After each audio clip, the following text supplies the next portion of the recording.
Merry Christmas and welcome to the grand finale of this promotion.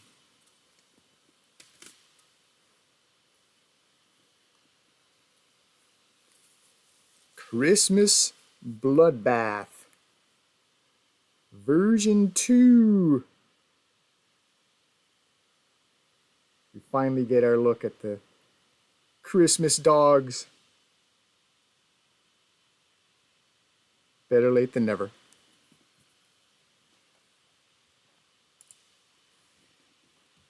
You might recall we also ended year 3 with landmine death matches. So here we go again. One bloodbath we won't see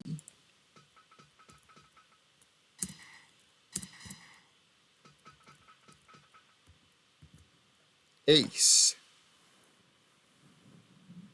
Still no Pretty Boy Battle rematch between Midnight Knight and Ted Axel on grounds that barbed wire of landmine deathmatch is no environment for the handsome who have more to lose than the average guy. Also to be left off the event.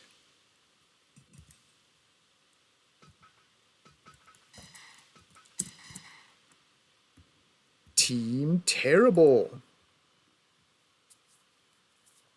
And why? Because Christmas Bloodbath is about grudge matches, heated rivalries, and let's face it, Team Terrible has no rivals.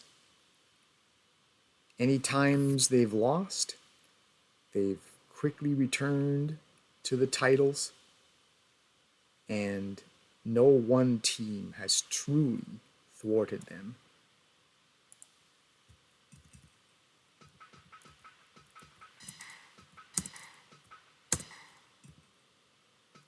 So what matches do we have?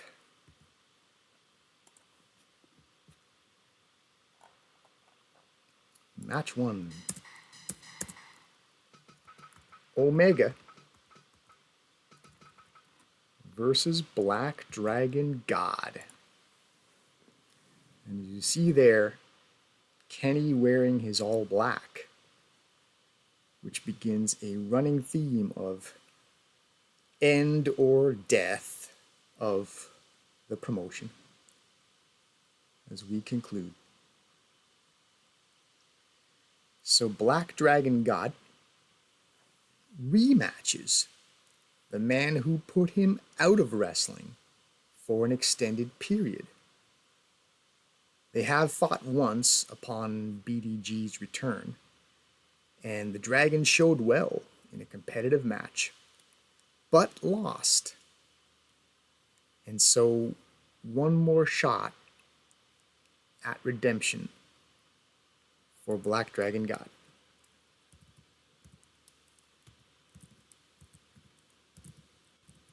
So match 2. You might recall from episode 47, previous,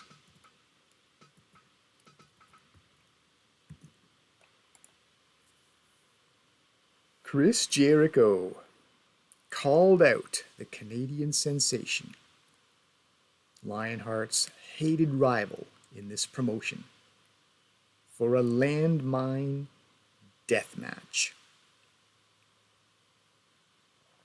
hoping the extreme environment will finally bring him a sensational victory over Alan Hawkins.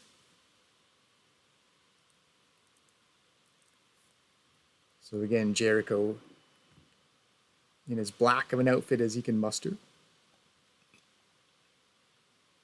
keeping up the death of the promotion theme. We'll see more.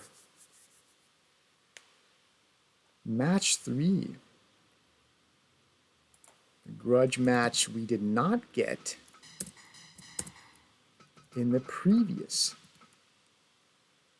Christmas Bloodbath.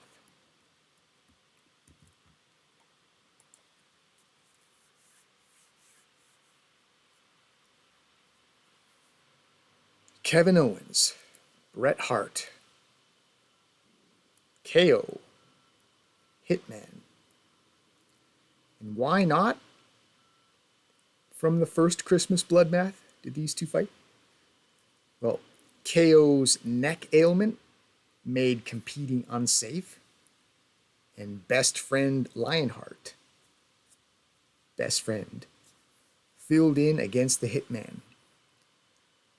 To revisit that story, go watch episodes 34, 35, 36.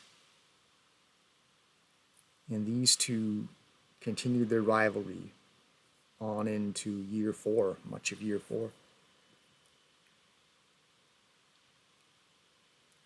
And who wants this grudge match more? Maybe Bret. Because although Hitman put the ultimate hit on Kevin's cousin, KO finally got his revenge on Canada Day. And in the process, deprived Bret of his chance at the championship. Yes, Bret did go on to seize KO's 3-man tag title, as we see it there, right? The belt in the profile. But was that enough? One-on-one is a different thing. So that's 3 non-title matches to fill out the first half of the event. Now let's move on to 3 title matches.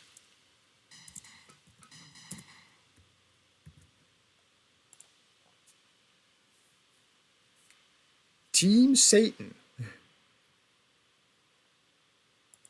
Regarding the $90,000 team. Now the $90,000 champions of dramatic fight wrestling. Team Satan says, "You stole our DFW tag titles. We don't just want them back. We want your blood."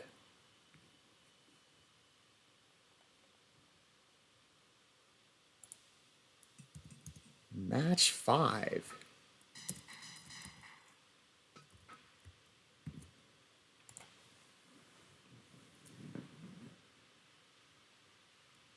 Christian versus Shota for Canada's Junior Championship. Shota is now 5-time Junior Champion. The most of anyone. And they'll both be in black. Again, for the death of the promotion theme. And as fitting of a grudge match as you'll find here in the Canada Wrestling promotion. They began as moral rivals, episode 23, Christian attempting to redeem the irredeemable. Took him several tries, but eventually Christian defeated Shota, and upon gaining a mutual respect, the two heated rivals joined forces to become Team Gold and Black, became first ever junior tag champions. Perhaps Shota had actually been redeemed. Perhaps they were never meant to be friends, too ideologically opposed. And so, the alliance is over. And they must settle once and for all who is the best junior.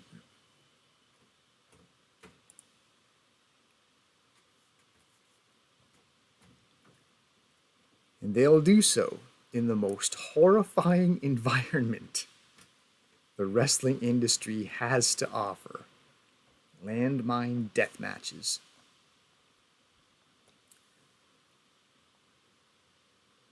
Okay, speaking of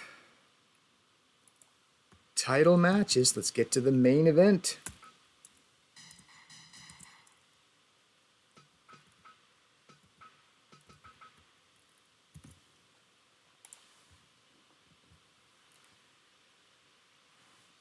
Again, regarding previous episode, after November's main event, Big Titan announced this challenge for Canada's heavyweight championship versus Wolf Hockfield. The all-time record versus, according to my record book, which I've broken out from time to time, these two are 2-2 against each other. So this will be the decider, the all-time series decider between these two massive individual figures in the history of this promotion. Both will be wearing their red, their alternate reds. For the red of Christmas, for the red of bloodbath. The King of Canada, Big Titan, the top dog, Wolf Hockfield, the top prize in the promotion. It simply cannot get bigger than this for the CWP.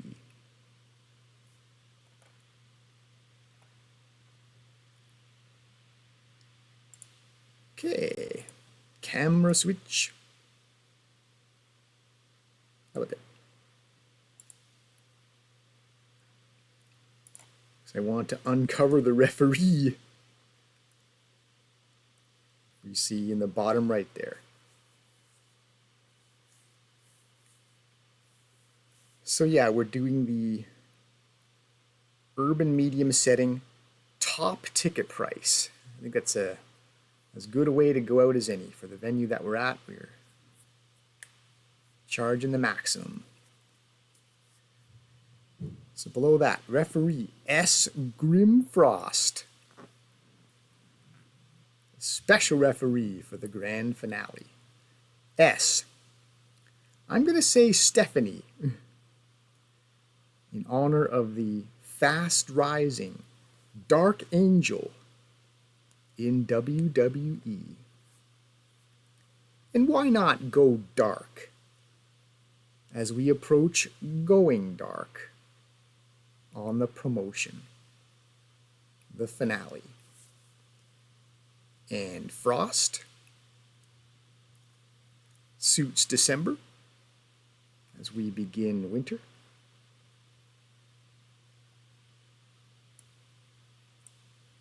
But before we begin,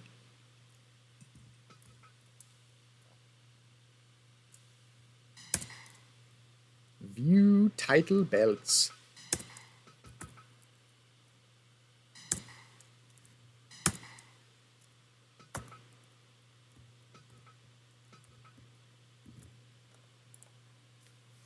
Canada's Heavyweight Championship. Who will wrap the promotion at the very top? You see Wolf Hockfield there with 2 title defenses, which was, outside of the Titan 12, 2 title defenses is as good as anyone's ever done. So with a win, the Wolf can get to 3 defenses, which would put him as the clear number 2 reign. But he does have to overcome Big Titan for the 3rd time in order to get that 3 title defenses. So, what else is wrapping? Sponsor contracts. Let's get a gander at that.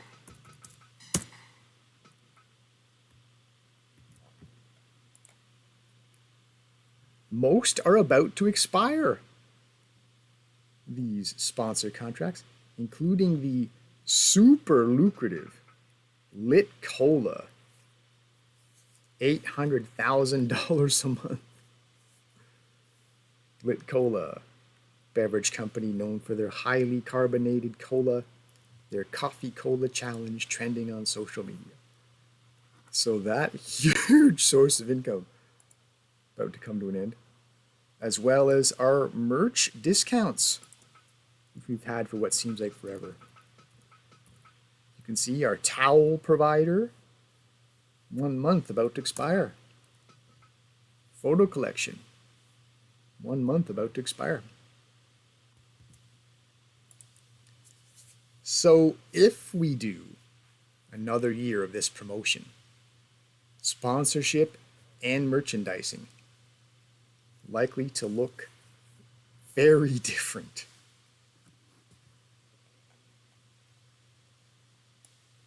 So speaking of the end of the promotion, let's take a look at promotion stats.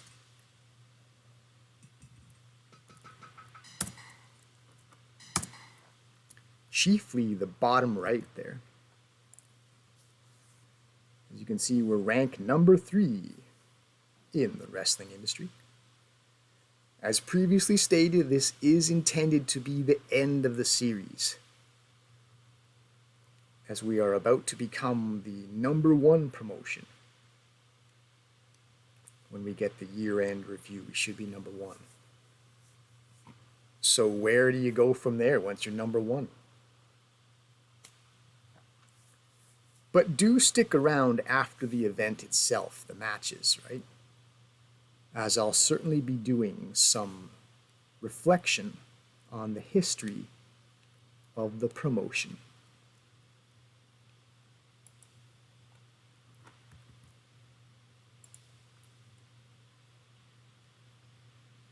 So yeah, speaking of the matches,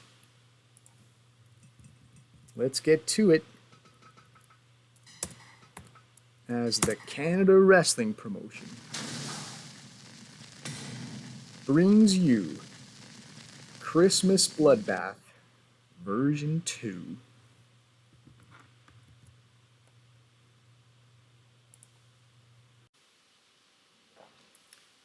Match 1, Omega, Black Dragon God.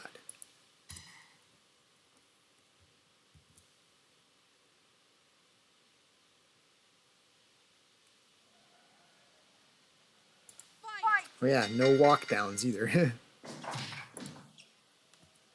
Forgot about that. So if you notice, we have a slightly different setup this time. It's the lamp, as they call it, option for the turnbuckle areas, for the corners. There we go. And I wasn't talking with the sound effect, luckily. So we'll be hearing that pop sound a few times. We just got to look at Grim Frost, our referee. Oh, there's again. So 2 light fixtures already broken on that. All 3. 3rd time's the charm. We have blood.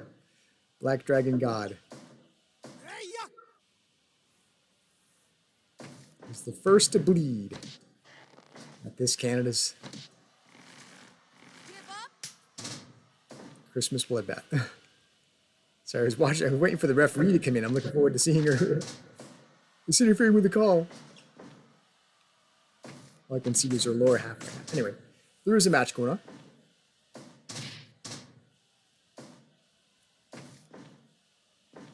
Oh, are we going to see a vertical suplex? Out of the ring, landing on the landmines. Boom! So Black Dragon God, perhaps in desperation as much as anything, he's trying to slow things down. He's been kind of getting his ass completely kicked. He's getting that mixed martial arts going, though. He's going for these takedowns, submissions. Now we have a camel clutch as he forces Black Dragon God to stare at all the blood on the mat, which is his own.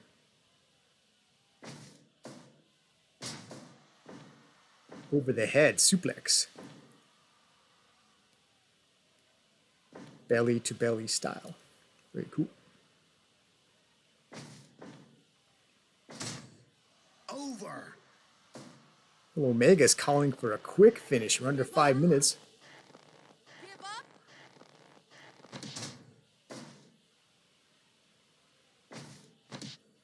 You can't escape. Boom, one of the other cool audios that Omega has. Low kick landed by Black Dragon God. Tries to follow up. Back suplex. So some pretty good takedowns being executed by the dragon here. As he puts on a varied display of abilities. Trying to counteract the early advantage that Omega gained from drawing blood.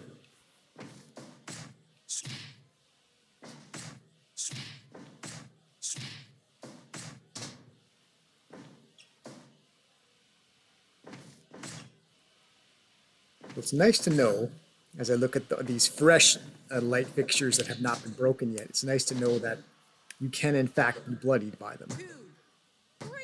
If they were just for show, just for pop, it wouldn't have been quite as cool. Bang. So, early advantage for Omega. Black Dragon God put up a fight. Tried to get back in this, but damage done perhaps.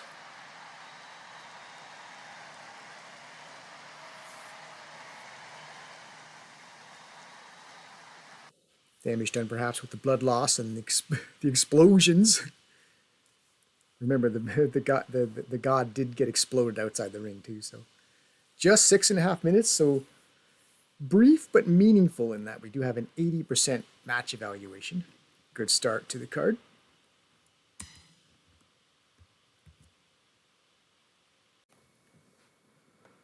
Lionheart, to my recollection, has never beaten the Canadian sensation in any format. Last chance to get that done.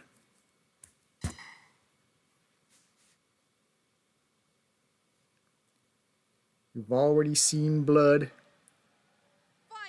Fully expect to see more. This might be our first look at Jericho in his basically head to toe black. So he comes out with some fury, winning the test of strength.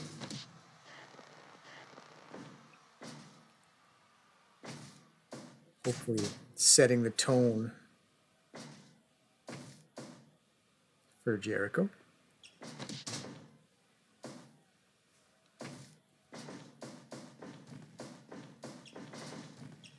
Baseball slide underneath. Is Lionheart looking to out-agile the sensation? That would be difficult.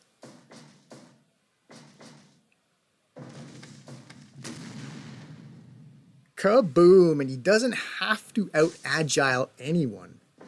If he can get the upper hand in terms of number of explosions inflicted.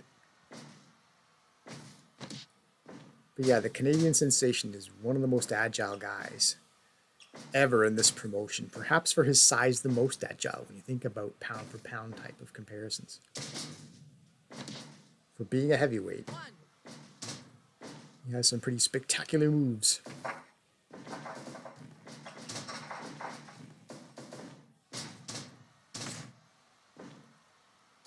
Tilt-a-whirl backbreaker there.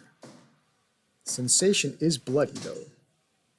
We saw in match 1, early bloodletting did prove to be an advantage. It doesn't always go that way. Arm drag takedown as Jericho falls onto a kendo stick. Reminder again, if you haven't noticed,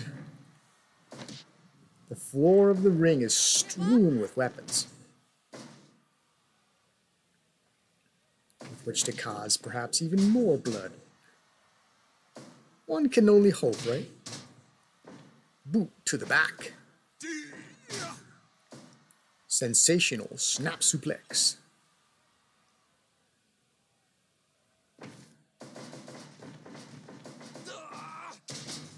Oh, he bulldogs him onto that sledgehammer.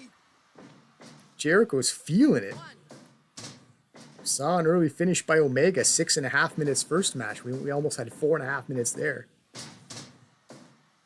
Well, we could have. I don't know if we almost did. Jericho was going for it. Backflip, drop kick. Sensational. Double arm, sit down, powerbomb. There's another puddle of blood there. Reversal, a good time for a reversal. Once again, the explosion. We saw Jericho be dominant at this event last year. He dismantled the Hitman. Now he's facing one of his sharpshooter partners. Powerbomb. 2 and change. And if last year's match was any indication, this type of match is right up Lionheart's alley.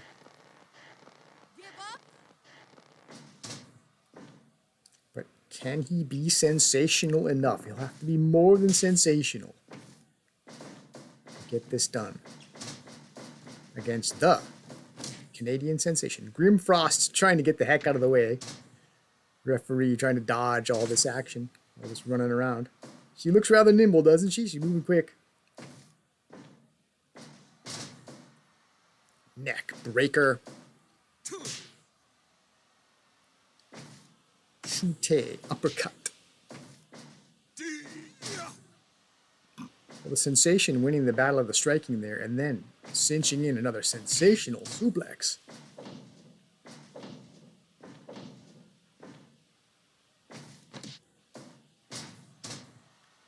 Jawbreaker. I wonder if Jericho, speaking of J words, might have worn the shirt this time for the sake of trying to protect himself against barbed wire, assuming that comes into play at some point.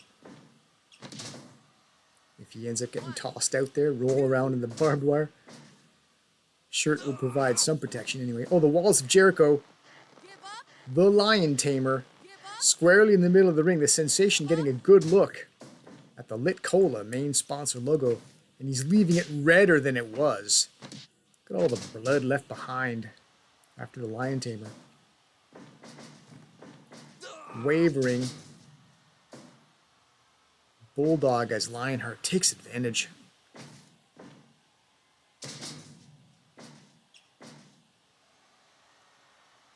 Body slam and then bicep. Now we're into B words. Flying clothesline. Sensation having trouble following up though, because it looks like he's suffering the effects of that blood loss. It sure seems like it. Dragon screw leg whip. Headbutt. Using the possibly loaded mask. 10 minutes gone. It's never been confirmed. It does seem coincidental though that a masked man would want to do headbutts. And there's the sharpshooter. He is a member of Sharpshooter Syndicate after all. So both men have used their trademark. Submission hold finishes, but didn't get the finish, at least not yet. Another flying clothesline. Northern Light suplex. Go Canada, the Great White North. 2.9. That close to the Sensation, stopping the blood. Stopping the bleeding, so to speak. Literally and figuratively.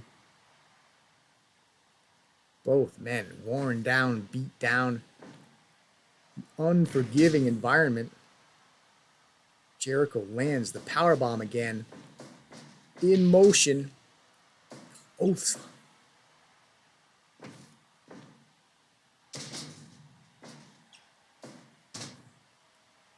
Desperation takedown by the Sensation just to stay alive here.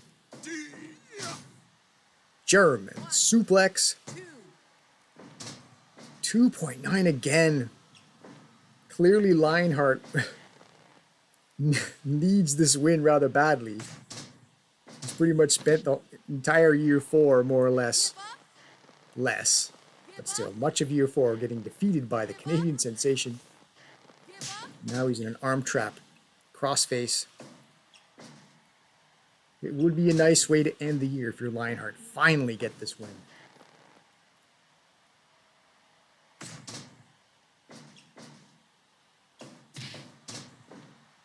Huh. Jumping. Spinning. Sidekick. Oh, pop. Into the turnbuckle. We finally see a lamp break. Now we're going to see a tombstone pile driver. Sensation's calling for the finish. Normally when he would do something like that, a lot of times he'd go to the top rope, right? Not in this case, not in this environment.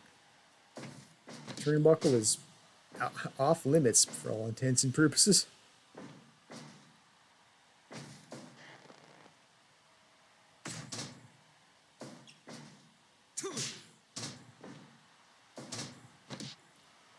Back to that. Crossface. We've seen a couple 2.9s. Will we see a submission? No. Lionheart hanging in there. Drop kick. Off the Irish whip. Spinning heel. Flying. Spinning heel. Brain buster across the Lit Cola main sponsor logo. Stepping palm strike. 1, 2, 3. Bloodied but not beaten. The Sensation stands tall. Once again, perhaps fittingly, wearing his red and white, being all redded up. Wins at Christmas Bloodbath.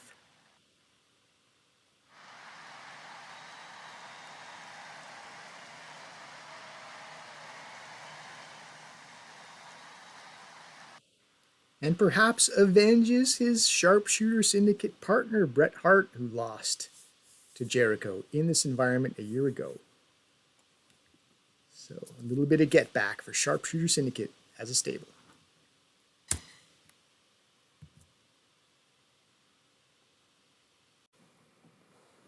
Sensational second match with the 100% evaluation.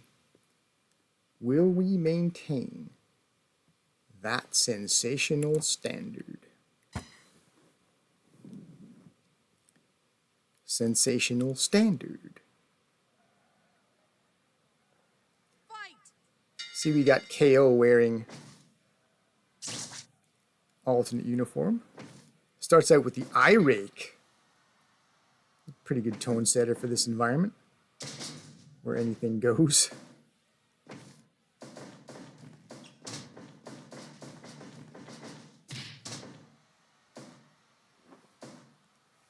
KO first time in blue or red, I think. Never a bad time to wear red in the Canada wrestling promotion. Of course, there's other themes here at play for this event. Christmas, blood. So he's got red and white for the Canadian flag. And blue, maybe? Oh, Bret gets rammed into the lamp fixture. And is bloodied already. Yeah, KO in the blue, maybe he's a little bit blue with the prospect. Blue as in glum. With the prospect of the promotion wrapping.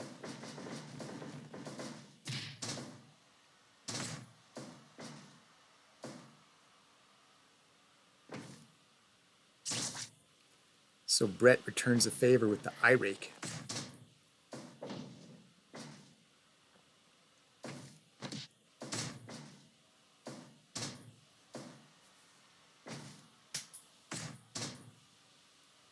So both men have pulled out some of the dirty tricks in the first few minutes.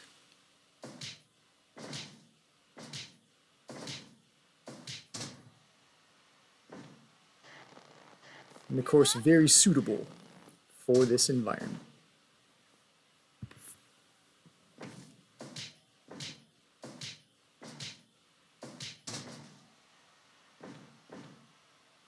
One.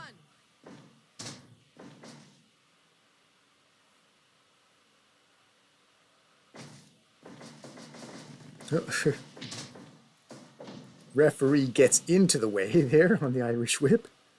Narrowly avoids getting run over. You see a bloody baseball bat nearby.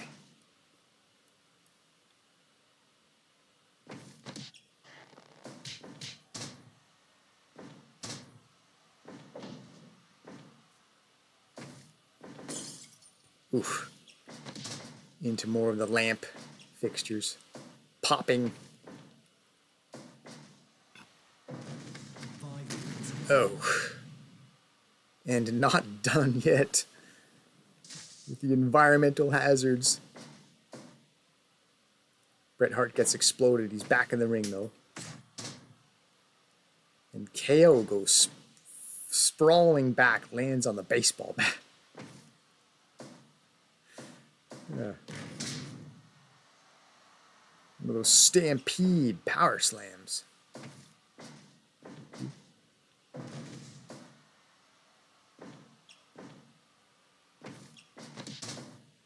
Well, so far you can make the case that KO is making good on what he wanted to have done last December.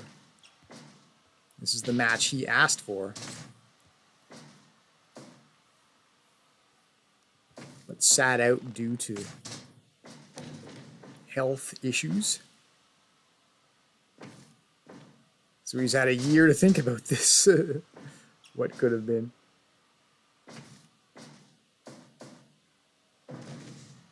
Back suplex. They crash down onto the steel chair and leave blood behind.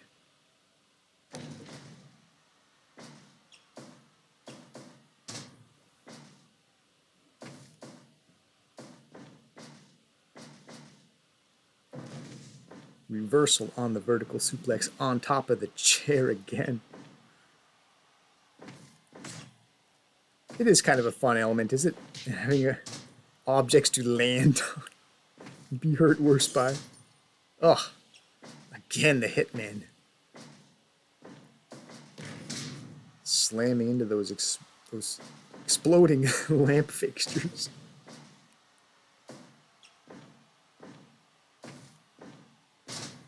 DDT under the barbed wire baseball bat. That's nuts.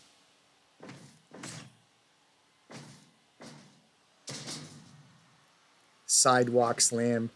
For a change, we don't land on top of weapons.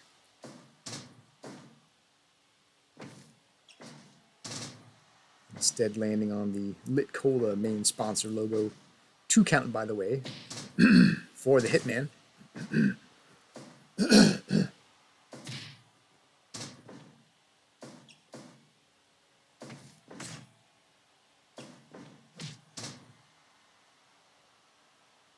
Drop kick, but Hart slow to get up. Perhaps that blood loss taking its toll. 10 minutes gone. But he cinches in the sharpshooter. Give up. And although we're in the ropes, Give up.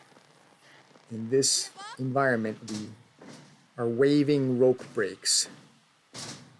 Could have had a submission there. DDT. Another clothesline. So the Hitman has already paid homage to his stable, the Sharpshooter Syndicate.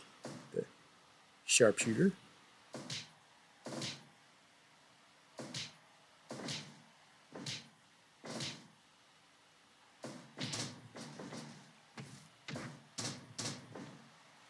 Headbutt. With the bloody head. Oh, the Sharpshooter again. Give up. Our view is a bit concealed right now, but Give up.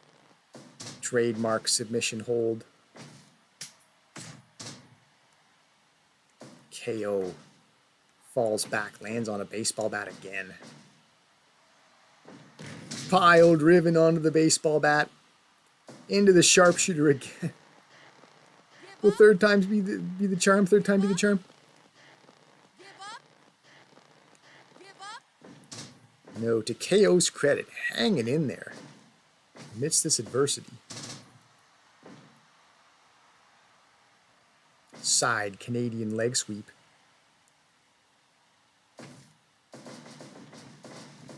Because we're not in Russia, right? Atomic drop. Hitman going old school.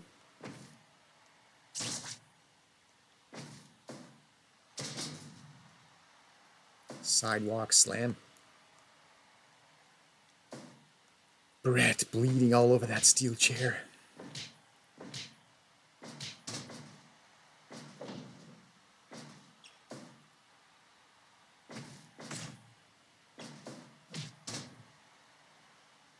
Some agility on display there with a backflip dropkick.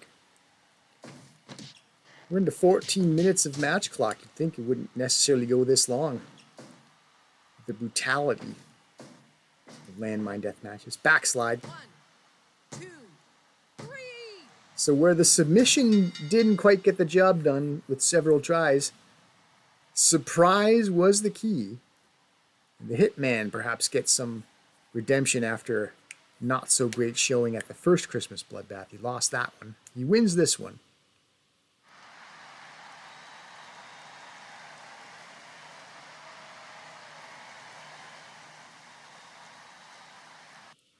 Though he does pay a considerable price with all the blood loss. So a not so merry Christmas maybe for the Hitman, but you know, you'll take the win, obviously. That certainly would soften the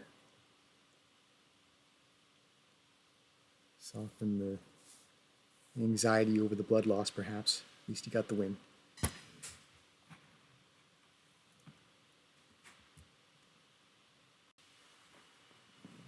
So KO did not get the win that he would have liked to have had going back to last year.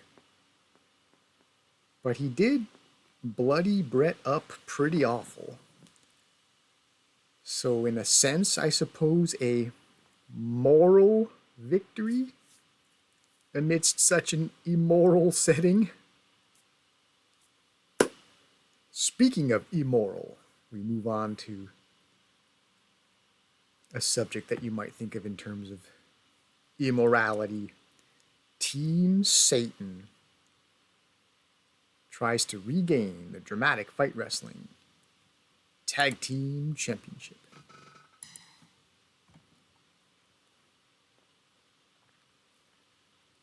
And we'll go tornado style, being a tag team match.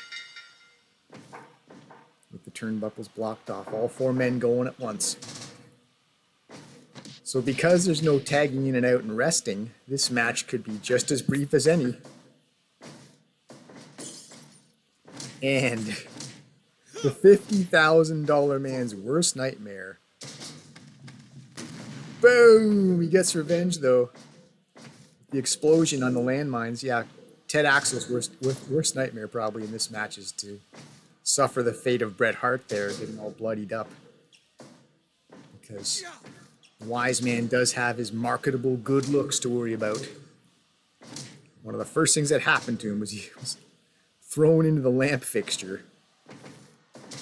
We saw bloody Bret in the previous match. But the blood now comes from the foot soldier. Lands an eye poke. He rolled around in that barbed wire, and now he's crashing into the lamp fixture too. So far it's Will Stewart that's got to pay the price for this unforgiving setting.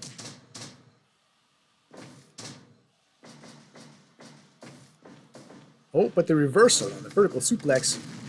And it's the Blue Blazers' turn to get blown up. And he'll leave. Oh. I didn't want to talk over the explosion. So the Blue Blazer left some blood out there too. And as Stewart makes his way back into the ring, his partner gets double teamed. We're back to even. Wow, what is that? The third explosion now on the foot soldier. Stephanie Grimfrost there checks for the submission. Too early. Poppity pop lands in the lamp fixture. One member of each side now. Just leaving a red trail wherever they go.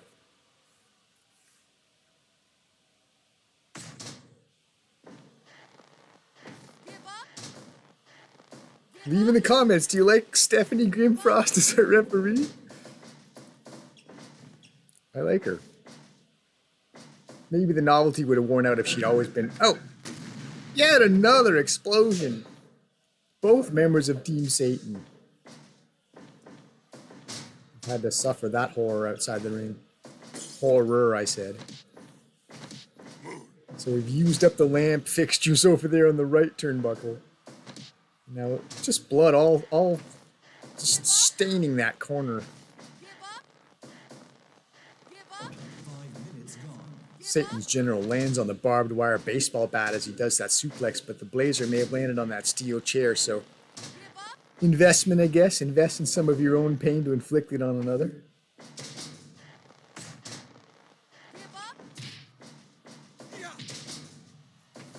Discus clothesline, tornado clothesline. They call it tornado in this case, because it is the tornado, all man in the ring at the same time format, despite it being tag. So we saw the Phoenix Plex, we saw the lamp pop. Wild action in the blue corner now. Will Stewart just punting people. Picks up that barbed wire baseball bat. It gets lost in the shuffle.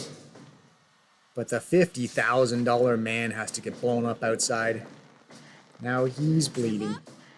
So no one's going to escape unscathed in this grudge match with the DFW tag titles. Suplex slam by Stewart. He'll go for the figure four leg lock. Wise man wisely hanging around there. In time to make the breakup. Oh, knee down low to the $90,000 nards. The combined $90,000. Blue Blazer himself was only 40 of that. But I saw my chance for alliteration and I went for it. I make no apology. So, look at the wily veteran. The genius of Satan's General there, getting out of there. 2-on-1 was on. Oh, another explosion. We're using up the landmines. Spending a lot of money this match on explosives. They've been triggered up the wazoo. Another Olympic slam concealed, but it's a spectacular move. We've already seen it once. Got a better view of it earlier. That Kurt Angle slam, that Olympic slam by Will Stewart. And now, torture rack. Blue Blazer there maybe should have seen this, should have made the save. But saw the General was getting up. Oh, exploded again. And the Blue Blazer slow to get back up. He's getting worn down by all these explosions. How many times can one man get blown up? It's got to take its toll. He literally kicks Satan's General's ass there. Boot to the butt. Gut wrench suplex. Ugh. Uses up the last of the lamp fixtures. Well, there's some... I mean, the plus side of what's happening to Ted Axel right now, going pillar to post, so to speak, is that at least the lamp fixtures were used up over there. No more explosions to be had. No more pops. Yeah, save the pop word for the lamps busting. Explosions for the landmines. Oh. Ted Axel wisely counters that move there into an arm bar. And only a 1 count there. Stephanie took forever to start making that count over there on the left side because she had the submission to deal with first and foremost. Grimfrost checking for the submission on the crossface chicken wing. Dragon screw leg whip. arm drag takedown over there.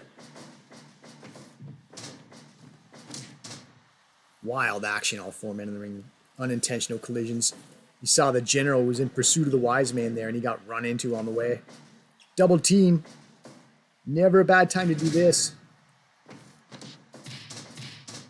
What was that? The assisted powerbomb. Oh, light fixture. Oh, the lamp. Will Stewart going to work with the butt end of that lamp. Guess he doesn't want to pop it. He wants to keep its integrity. He can keep hitting people with it.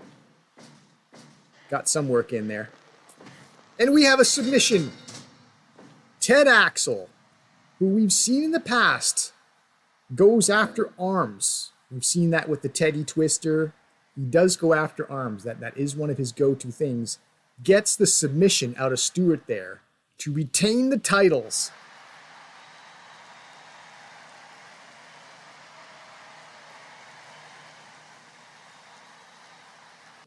The $90,000 team will end the promotion as Dramatic Fight Wrestling Tag Team Champions, holding on and holding off Team Satan. Probably Will Stewart's he suffered some early explosions. Remember, he was the first guy to get blown up and bloodied. So presumably that had a lot to do with the outcome. Just too much punishment too early, then it pays dividends down the road with the blood. Blood doesn't always determine it, but when someone loses, you sort of have to point back to it and say, well, there you go. Blood loss, no good. Good, though, on this day is the $90,000 team. Congratulations. Blue Blazers Canadian. And he will, assuming this promotion rides off into the sunset, we'll have a Canadian as the captain of this tag title. And still,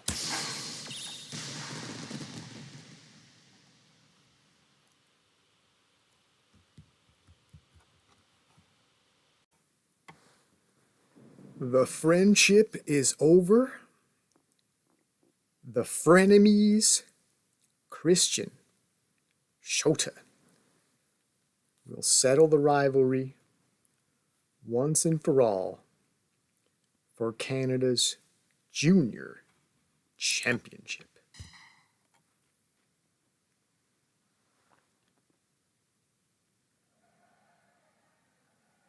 Fight! Grim Frost signals for the bell.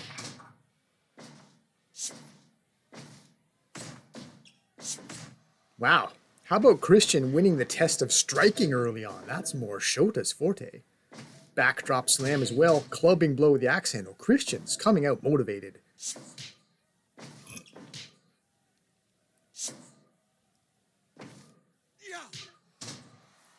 As we just saw with the Blue Blazer ending the promotion as a champion, I'm sure Christian would like to do that. But he'll have to defeat the bloodthirsty, irredeemable, in an environment that can only play to his strength. Give up! There's some biting. Shota doesn't need weapons. He uses his body as a weapon. Now that torture grind, rubbing Christian's head into that sledgehammer haft, if that's what you call it, the handle. There we go, whirlwind striking. Shota starts getting his game plan going. He's laying on the barbed wire baseball bat with his bare back. Yeesh. So badly he wants to. Oh, look at that. What an incredible counter that was. He sidestepped Christian and then hit him in the back of the head. Give up! Low blow, torture ground, Shota. Going to work after an early flurry by Christian. It's been all champion. And the biting. Give up! Give up! Just snacking down on Christian. We've got blood. This match is quickly getting away from the challenger. And now vicious clubbing. Give up! Top of the sledgehammer, blood. Oof. Things don't look good for the Canadian.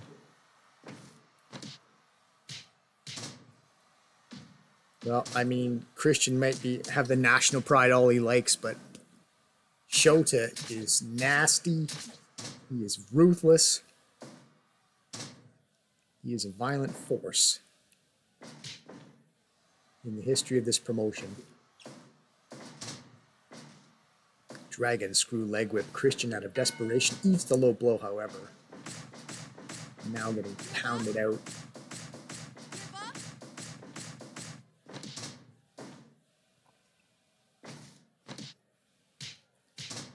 Ugh. Brutal beatdown. Nut stomping to punctuate it. The scythe comes out. Man, I almost feel like he could call this match off. Just call a stop to it. Maybe the referee should just say, okay, this is getting inhumane now. This is beyond wrestling. This is just pure horror. Shouldn't use that word. It doesn't sound right if I don't enunciate properly. You know what I'm talking about.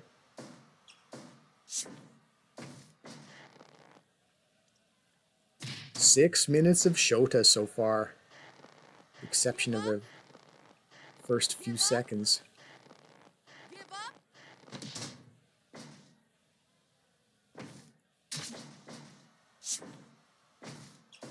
Eye poke.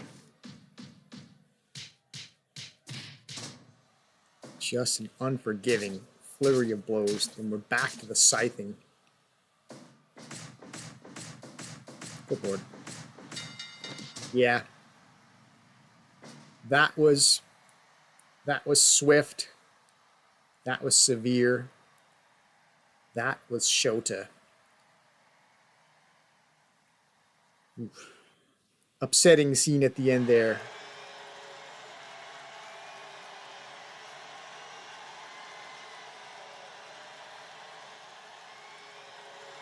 As the Canadian Christian is left in a sorry state. In a pool of his own blood, defeated. 59% match evaluation, reflecting perhaps how one-sided it was and how, for a Canadian crowd, maybe not the most crowd-pleasing display. But, you know, we've seen it enough times. Shota is an absolute fill in the blank. Probably applies. Insert something violent. Still your champ.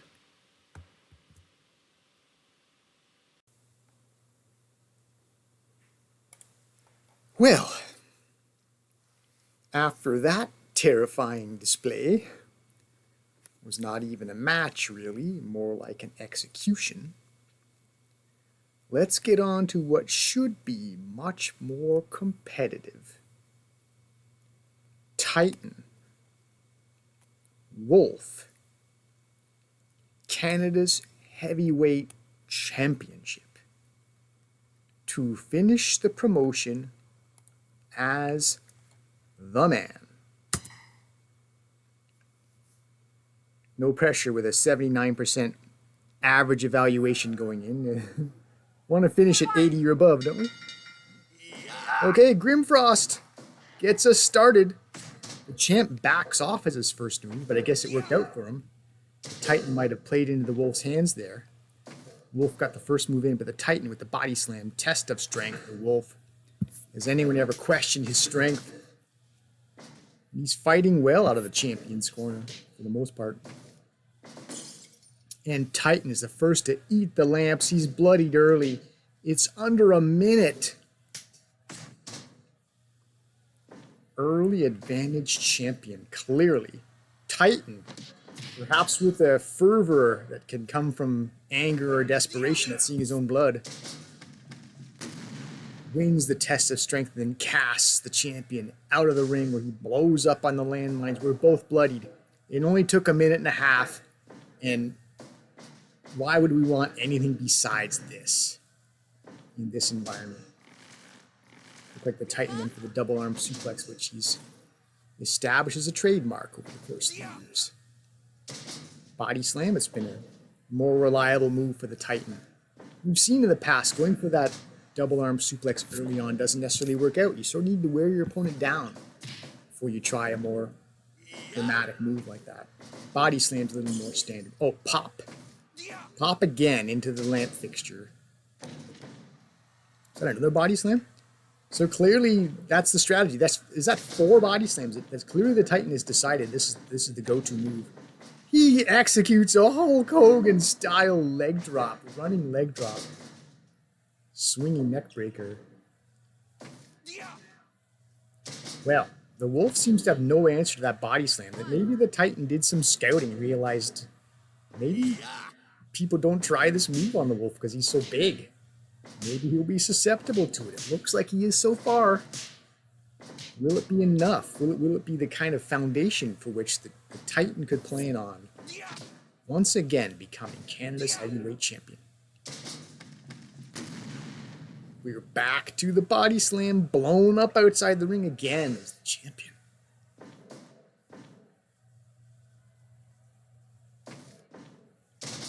Swinging neck breaker, though. We've seen the Wolf go back to that. Half crab. So we're getting near 5 minutes. First 5 minutes, I'd say advantage challenger now. On account of the explosions that the Wolf has had to suffer. There's that arm breaker. We've seen that more than once now. And he'll do a Boston Crab of his own, wear down. Stephanie looks for the submission, doesn't get it. Probably didn't expect it. Even in this environment, you wouldn't expect a 5-minute match. Exploder, suplex, signature, lands on the table shard even. 2.9 already. I mean, yes, it's already, but this is a death match after all. Double arm suplex. He lands it this time. Is the champion feeling it now? He rams into that lamp fixture again. That's something the Wolf's been hanging his red-headed hat on, is hit the lamp fixtures. Oh, so the Wolf almost went for another ride outside. Desperation, perhaps. He reverses the vertical suplex. Avoids another date with the landmines. That's got to be getting old if you're the Wolf. How many times can you get exploded? Series of strikes and finishes with the high kick. So the Wolf putting striking together now. As the champion looks to change the course of this match. Executes a double arm suplex of his own, but Titan pops back up. He says, that's my move. Not gonna hurt me with it. Oh, in that light fixture again. And the high kick. So the champion looking very good right now. Just measures the wavering challenger with the clothesline. Desperation takedown. Titan needs to regroup after some good work early on. He's got to figure out some way to regain momentum. Sit down, powerbomb off the double arm. And we've had 2.9s apiece. Titan does not land that high kick, but he does land the exploder suplex over there across the kendo stick. Leg under the ropes, but we still got a fair count because rope breaks are off. 2.9 again. Titan's had a pair of 2.9s. He's that close to regaining this championship. The Wolf executes a body slam. Clothesline. Goes to the armbar. This is the move he won the championship with in the first Canada Day tournament, the armbar. Titan hangs in there.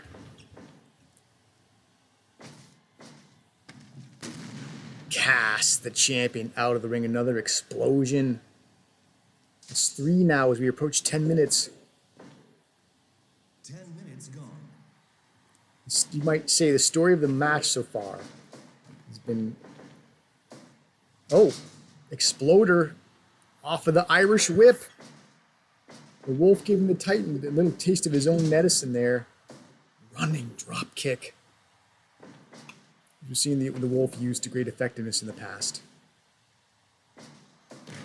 Vertical suplex into the pile driver. Is that going to be enough? Across the table shard. 2.9 and maybe 2.99. I was all set to call it. The Titan's launched out of the ring. He got thrown so far off the suplex, I think he missed the landmines. I don't think there was an explosion there, was there? That's how far away he was thrown. Incredible display of strength by the champion. Incredible. Titan's not a small guy, and he was absolutely thrown a mile. Big kick, pinfall. We have a new champion. What a wild affair. What a fitting way to close the promotion. Just an incredible, close match. 2.9s apiece. Explosions, blood everywhere. 2.9s, near fall, near this, near that.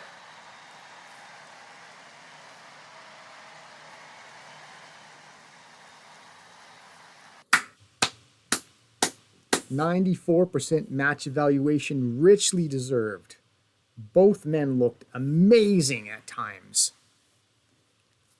And I think this has proven to be perhaps the best rivalry this promotion has ever seen.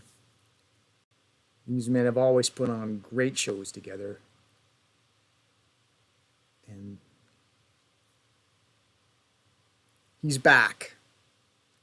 The king has reclaimed the throne. Big Titan is Canada's heavyweight champion again. I believe that's number 4. It's more than anybody. We'll check on that in some of the, I guess, post-promotion reflections. But yeah, take a look. It's probably the last time you'll see it. 2 massive men put on a massive show to send us off in style. Perhaps to the surprise of no one. He's been here enough times. And new once again. Yet again. So yeah, we do emerge past the 80% average on the card thanks to that spectacular main event. And we might as well look in on the money. Big Titan of Canada. Canada's heavyweight champion. Success.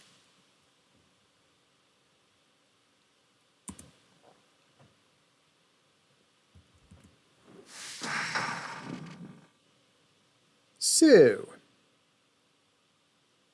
that's been sort of the standard we'd had lately, I think. We've been profiting roughly $2.5 million per month, so very nearly 3/4 of the way to 100 million. Very close to 75 million, so nearly 3/4. I mean, there might be some temptation to play one more year just to get to 100 million, but I don't know. Where would that stop? Why settle at 100 million when you can have 2 if you play long enough? Anyway, so those are the final financials, presumably, as we finish up the promotion. So,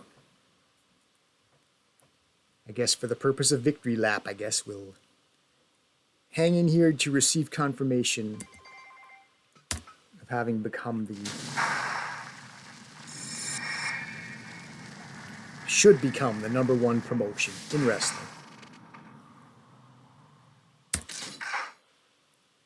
So there you go. Ranking. And by points, we didn't win it by much, eh? Look at that. SWA, which I think might stand for Showman Wrestling Association. Don't know.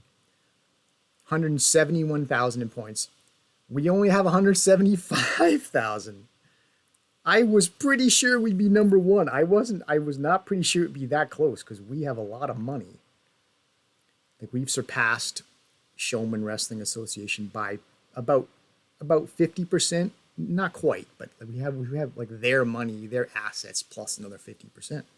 So I might have thought we were farther ahead, but the game takes into consideration various elements, and there's more than just how much money you have, although that's a big thing. They seem to weigh your actual assets pretty heavily. Guess we could take a look at how they break it down. Break it down. If you remember the Degeneration X. So you can look at some graphs here just to see the progression year over year. It's less exciting than to actually here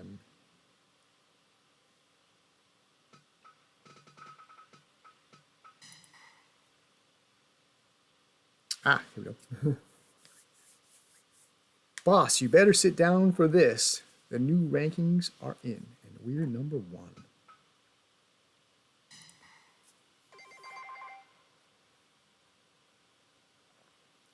Your promotion will be remembered as one of the greats.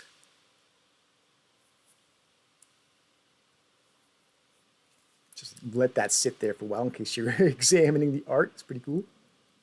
Look at the triumph. Even his tie is excited. Flying in the breeze there. Fireworks in the background. Perhaps fans surrounding. Anyway, whatevs. It's pretty cool.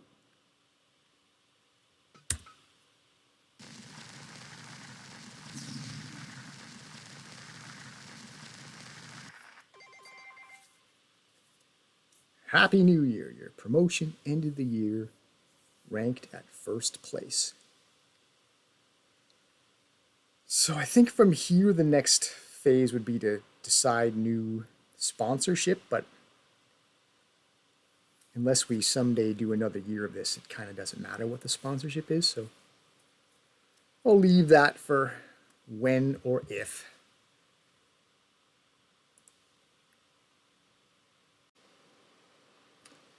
For fun, let's address the matter of sponsorship.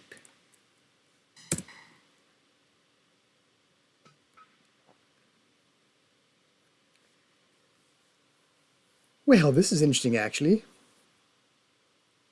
Spice Records would be willing to offer us $120,000 monthly for 2 years, which is much less than we're used to taking, but the Lit Cola is kind of like the jackpot sponsor. I don't think too many sponsors offer anywhere close to what they do. So even though $120,000 is a significant decrease from what we're used to, we really can't, you can't expect Lit Cola type of money. We lucked out that we were able to get them. So I guess we could look at the other one as well. We could go back to making t-shirts, but with Inspiration Sportswear, but we're making so much less money per year that I doubt the production discount on t-shirts would make up for the fact that we're making $100,000 extra per month from Spice Records. Record company would give us, and plus they gave us a discount. We can start making DVD, Blu-ray. So even more reason to go with the Spice, because each one offers us a production discount. So might as well do this one. An interesting condition, because if you know Chris Jericho, his life outside of wrestling, he's the lead singer of a rock band called Fozzy. Probably heard of that if you're a wrestling fan. But if you've never somehow, if you're a wrestling fan, you've somehow never heard Chris Jericho and Fozzy, YouTube that. They've got some pretty cool songs. Enemy is probably the best one. Judas is also very, very good. Very close second. And in Jericho's AEW days, earlier, by the posting of this video earlier than now, that was his intro music, the Judas song, and it was so wildly successful as an angle that fans were singing it. And even when the music would cut off, they'd continue to sing unaccompanied as a group, and it would be just awesome. Something else to YouTube if you can find. You should be able to find something like that on the internet. Anyway, so that makes perfect sense that this record company wants to be with us only so long as this Rockstar guy is a member of the roster, because there's cross sort of promotion appeal there. Maybe Spice Records is who Fozzy is signed with, and so they'll be a sponsor as long as we keep Jericho around. Which, of course, Lionheart, why would we think of letting him go? That would be nuts. So easy enough to decide on Spice Records. Maybe with this sponsorship, Chris Jericho will go on to be a megastar in this promotion. Not that he's not already in real life. I mean, like, within this promotion, he might go on to great success. So easy decision there. And it's a 2-year deal. Can't complain. Because as you can see, you don't always get offered as high as $100,000 a month. Not every sponsor will offer you that. You can see right there, someone's trying to give us 20. So this is a pretty good deal, despite getting much less than Lit Cola. Because like I say, the Lit Cola is a it's like winning the lottery. It's way above everything else. Anyway, secondary sponsorship. So the only one who carries over for secondary sponsorship is Zan Tourist. Oh, and it occurs to me, I've been blocking the view this entire time, haven't I? I could stand to change the. Okay, now I'm out of the way.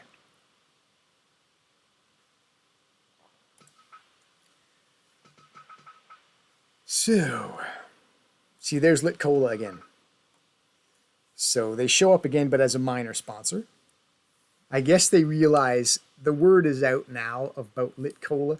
the number one wrestling organization has been showing Lit Cola as a sponsor for a long time.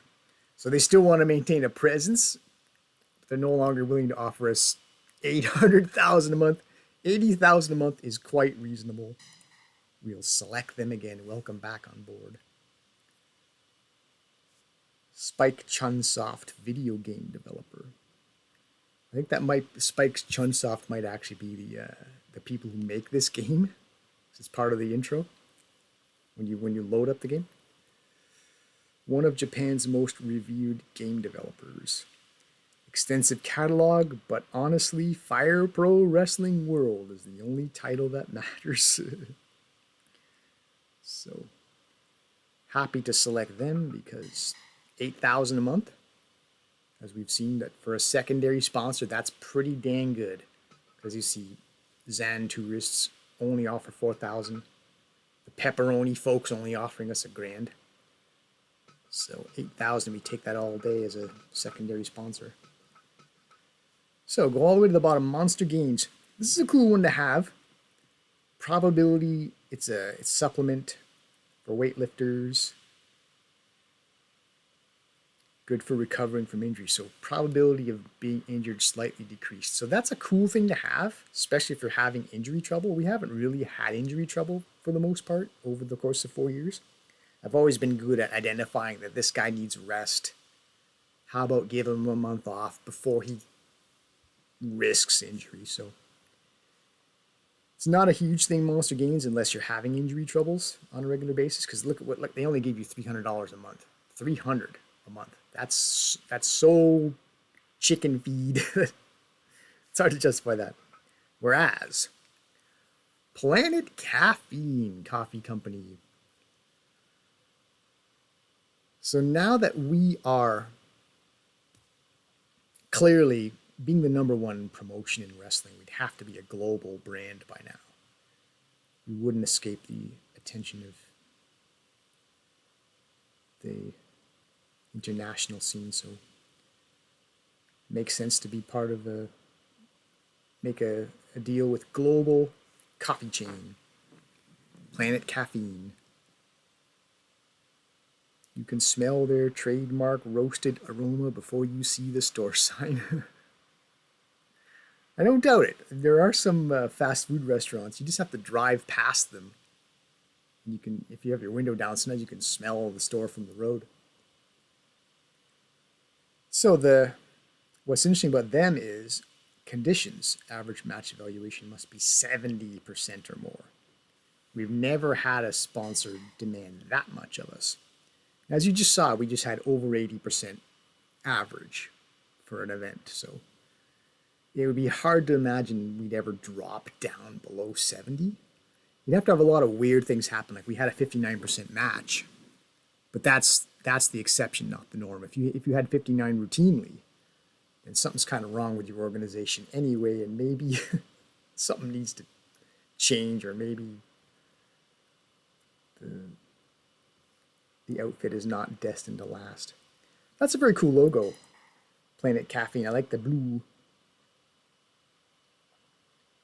And what's interesting about Planet Caffeine is if I do another wrestling show, which I've planned to do, if I do another wrestling show, I think I might base it out of Europe.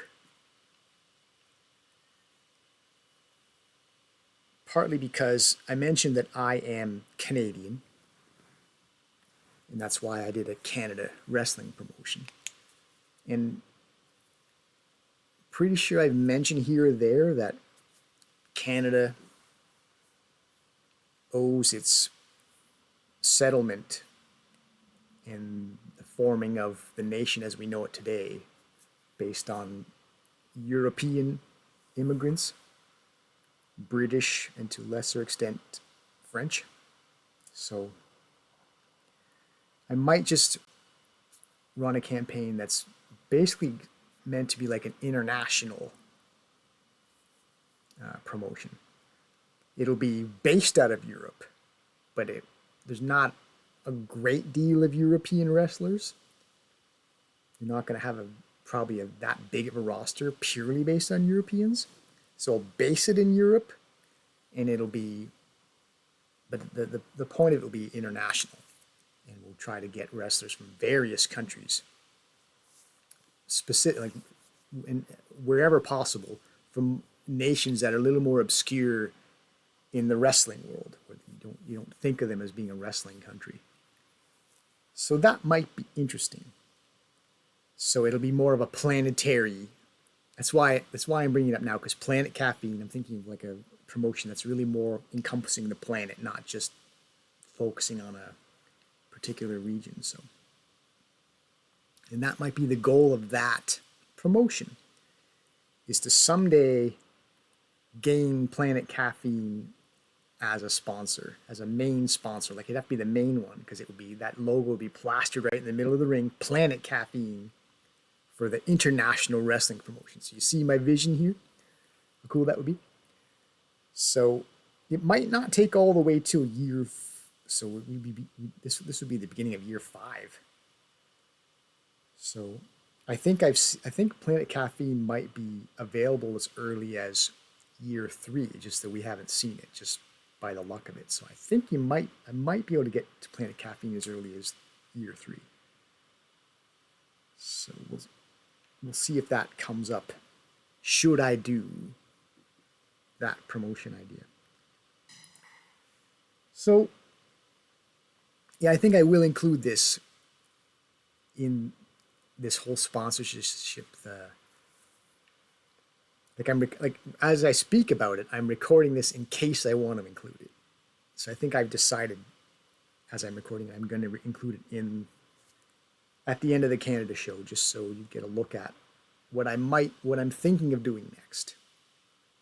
Maybe you have some thoughts. Maybe you'd like to leave something in the comments about it. So just as a look ahead to what might be next, because as it might be a little bit sad that we're ending this promotion, I could do more wrestling shows.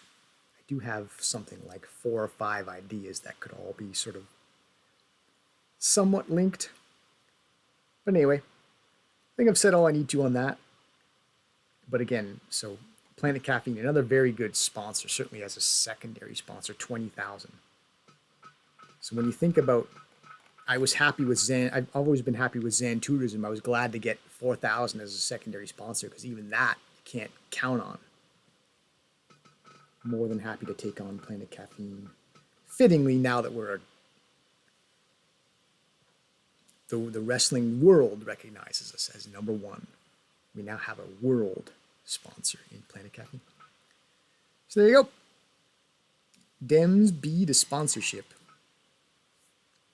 So you can review it. Oh yeah, so now that I'm not blocking, if I don't know how well we saw Spice Records, the logo and the stuff at the top left. So if you didn't get a good look at that, there you go. So if we were to do another year of this, we'd be into DVD, Blu-ray production. So I guess you'd produce like discs of past shows you've done. People can have home hard copies of wrestling shows that you've done. And that's pretty much it as far as, yeah, we basically be running one type of merchandise, DVD, Blu-ray. And then just, I guess, keep an eye on Chris Jericho's trust level so he doesn't leave, because if he leaves, so does Spice Records. So I might check on Chris Jericho's trust, just to make sure Lionheart's happy to be here. And then everything else, the only other thing to really concern ourselves with is that 70%. We can't screw around too much and put on rotten apple wrestling shows. That wouldn't work out. And so we look at the top right there, total sponsor fee. If you remember, we were making well over 800,000. Now it's only 200,000, but again, we had it made in the shade there with Lit Cola as a main sponsor, which you can't always expect. So now we're back to a more reasonable 200 some odd thousand per month. So even with that, that's still a lot of money. Just to put a few logos around the ring type of thing. You know? So for fun, just to tie a bow on it, let's just quickly take a look at Jericho. Popularity C. Trust C, sorry. Trust C in the bottom right of his profile. So just to check on to make sure we did in fact rise him above the D trust level, which he was at D. So that would have been a concern if he was still at D. That would really be jeopardizing our sponsorship. So he should be willing to stay at a trust of C.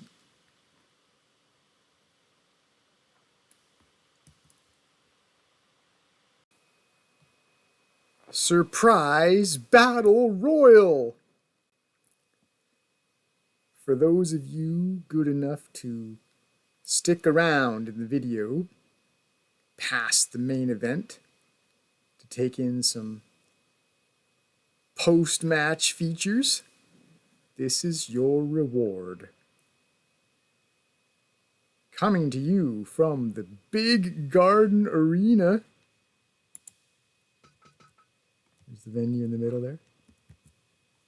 The Canada Wrestling Promotion brings you the 8 physically biggest members of the promotion to do battle in over-the-top mayhem. And it ain't just for fun, because the winner will be awarded the IWGP Heavyweight Championship. So happens that the game keeps track of title belts for exhibition play. You go outside of the actual, save game promotion mode and just, you can goof around with different types of matches and formats and stuff. They'll actually keep track of a whole, there's even more than this. There's a page full of titles just to keep, basically exhibition titles. Just so that when you're running these playful side things, one-shot deals or whatever, this adds an extra meaning to it. You can make it for a title. So this will have nothing to do with your in-game, your actual promotion that you're running saves for and everything, but it's a little fun thing to do. So we'll crown my game's first ever heavyweight champion of IWGP. So there you go. And we'll have a special guest referee for that. Guy we never saw in the actual show. Red Shoes, who I believe is a Japanese official. And so because we were a Canada promotion, we had our own Canadian referee. But since we're doing a one-off here, why not do something special? We'll have Japanese official preside over, I guess we're in the United States, SWA. It's probably probably a U.S. And why not call it? We'll truly make it an international field. It'll be in a U.S. arena, big garden. You might think of Madison Square Garden. So let's say, why not? Let's just say this is occurring in New York. So I guess that's everything. Let's rumble. Yeah, let's just do it. Screw it. Let the chaos commence.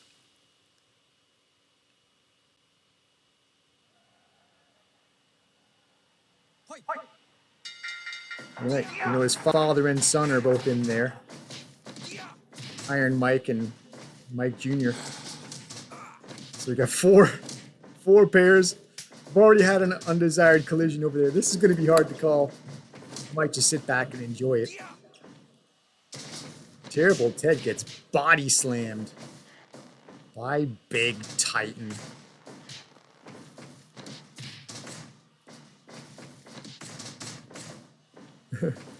So I guess pinfall, I believe I have the settings set so that pinfalls could potentially win it. But I'm hoping we get every single elimination over the top rope like a real battle royal should be.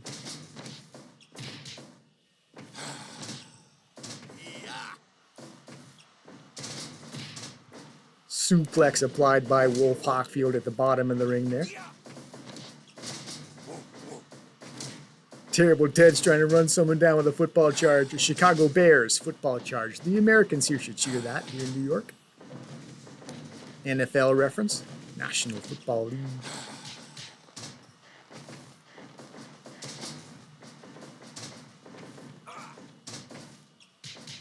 Snap in there. Old school. Oh, father and son are fighting it out. Maybe they had an understanding going in. This is, you know, this is every man for himself. This is just the nature of it. Only one of us can emerge as the first ever heavyweight champion of IWGP, I think it is. If you know what that acronym stands for, I could look it up, but if you happen to know it, write it in the comments. Not that it really matters. I think it's some sort of Japanese designation. So why shouldn't this Red Shoes guy preside over it? You notice the referee, he's got not just red shoes, but he's got some red affectations there too. Oh, a couple guys are teaming up there. Wolf Hockfield and Big Titan, the final two heavyweight champions of the CWP, teaming up to deliver a vertical suplex. So there will be plenty of opportunities for teamwork. So I'm hoping that the two sharps might team up at some point or another.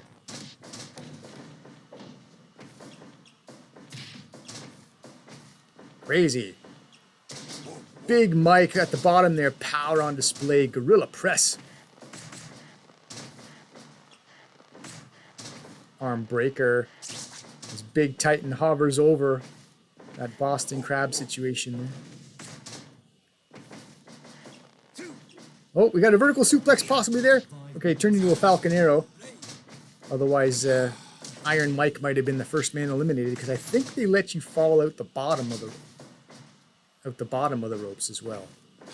I think any feet on the floor is actually elimination, I think, in this format. Anyway, another gorilla press on display. Big Mike. Serious power. The original Canada Wrestling Promotion champions trying to be the original IWGP heavyweight champion. He gets ripped with a clothesline, however, by his fellow Big Titan. Bear hug toward the middle there, being applied to the Wolf. Jawbreaker. Oh, the Jawbreaker with the hockey mask was underway there, but Wolf Hockfield saves his chief rival there, Big Titan. That was nice of him. Maybe he's got a mutual respect with Big Titan after all this time and figures I'd rather one of us win it than Jason. Not that there's animosity or anything there, but... Big Mike absolutely crushes Mike Sharp Jr. with a clothesline. 2 count. Is that our first 2 count?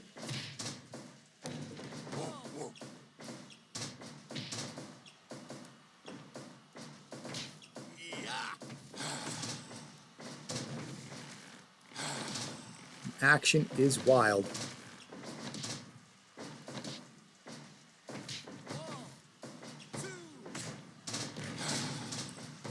Two count. Power bomb over there. Wolf Hockfield lands that high kick.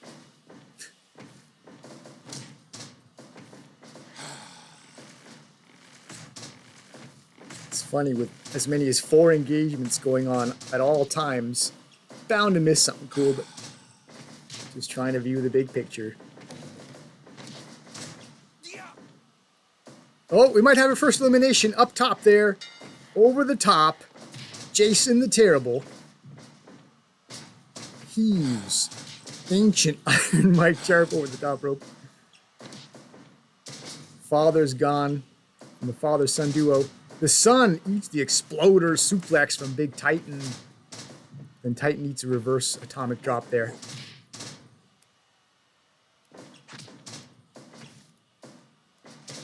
Launch, German suplex, Wolf Hockfield.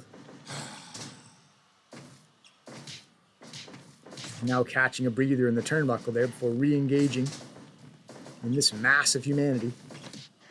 Which is not as huge of a mass. We're down to 7. Undesired collision there. A couple guys exchanging blows. A pinfall attempted there on the left side. Just one though. Big Titan's like, are you kidding me? I'm the king of Canada. I'm not going to be pinned out of here at 10.5 minutes. Oh! I was so busy looking at the Titan I didn't notice Big Mike got spilled out of the ring and he's gone. So he will not duplicate his feat of the original champion of Canada. He won't be the original IWGP champion. Heck, Mike Jr. might be. Why not Mike Jr.? He's kind of the runt of the litter here, but he's not been among the first couple guys out, so anything's possible. Oh, double team on the vertical suplex, and he's going to be eliminated. Just spoke entirely too soon on that. Mike Jr. is gone off of the team up. So guys working together to eliminate other guys. Smart strategy. Secure the elimination any which way you can.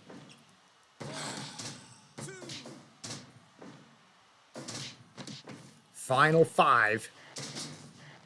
KO, I'm not sure if I mentioned him. Lands a body slam. Narrowly avoids getting taken down by the Wrestling Bear. Oh, Team Terrible fighting amongst themselves. First time ever. Oh, okay. Not really. Not exactly.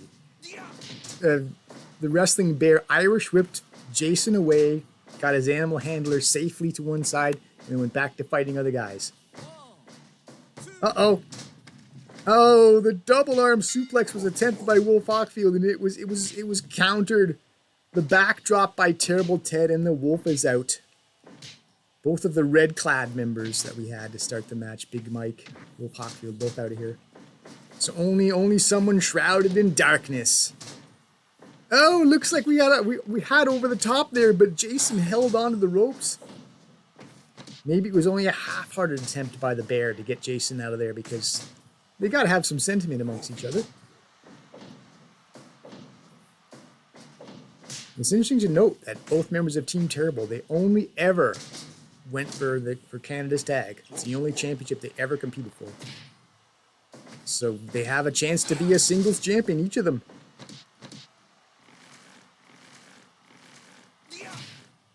Big Titan lands a boot to rescue one Terrible member from trying to submit another Terrible member.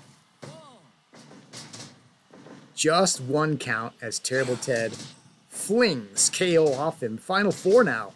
How about Kevin Owens lasting this long? Surviving to the second half of this brawl. We're down to 2 pairings. 2.9. I was all set to say again, I speak too soon, KO's gone, but no, he's still in there. And speaking of still in there, Big Titan hangs on the ropes, also not eliminated by Terrible Ted. Bear Mare, however, the bear's breathing heavy. Is he gassing out? Might that spell the downfall of the bear? Another Bear Mare. Reversal on the go behind.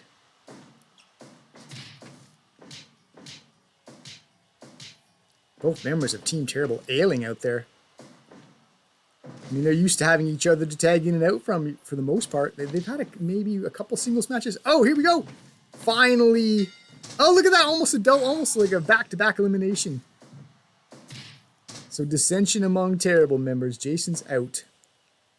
But Big Titan holds on to the ropes, still in this match. Down to the final 3. Everyone's going to be a medalist now. Think of it in terms of the Olympics, gold, silver, bronze. Running back splash. KO tries to vertical suplex the bear. Overpowered. And he's out for his trouble. And now, why not? Why not these two? Big Titan, the most successful singles wrestler of our promotion's history, versus the most awesome individual specimen. Let's face it, he's an actual real-life bear, no human being. It's going to be quite as impressive as Terrible Ted. And Terrible Ted, if he's going to hoist his first singles championship, he must overcome Big Titan. Bear hug. Wear down. We approach 20 minutes. We're down to our final 2. We're near the ropes, prime for elimination, and could you have scripted it any more perfectly? Big Titan, the King of Canada, the most successful singles wrestler in the history of the Canada Wrestling Promotion, also wins the Battle Royal, also becomes the first ever IWGP Heavyweight Champion. Match evaluation 95%. I'd say so. That was hilarious and awesome. Not quite 20 minutes. So everyone eliminated by virtue of being thrown out. Not everyone was over the top, but we saw plenty of over the tops there. I mean, if you have a favorite guy in that list, you might see where he finished. Thoroughly entertaining. I'll give you a second to look at that in case you're interested in it. But there you go. That's the extra special feature, first time and only time, for the Canada Wrestling Promotion. I want to say over the top Battle Royal, but it was just need to be flung out of the ring out of Battle Royal. So, okay, fair enough. Fun. Year 4 win-loss records. We go to wrestler stats.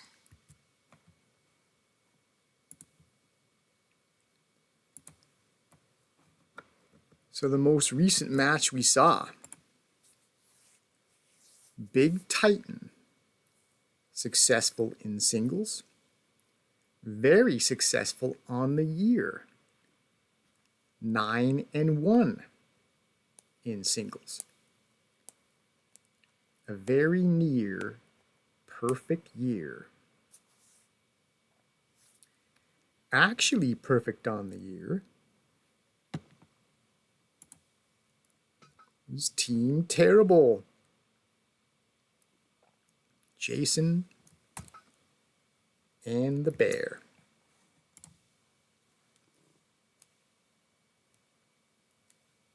Ten and 0. First time undefeated on the year. I don't think anyone's ever done that. Gone undefeated in the year. Even Team Terrible lost once or twice along the way. but not in year 4. They were perfect, punctuating 4 years of tag dominance. Also 9 wins on the year.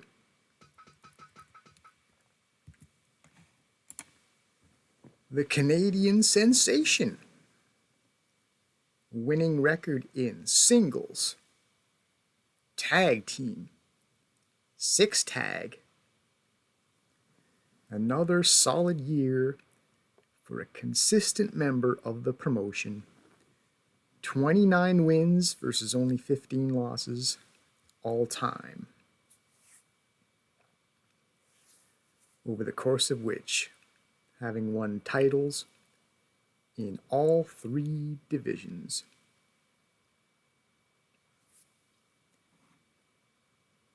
And as year 4 concluded, we head to promotion stats.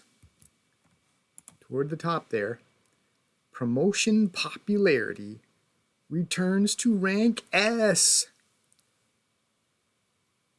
Perhaps for super, as we have surmised in the past. Just in time for the finale. Back up to max popularity. So what led to that achievement over time? As we reflect on the history of the promotion, by way of examining title history.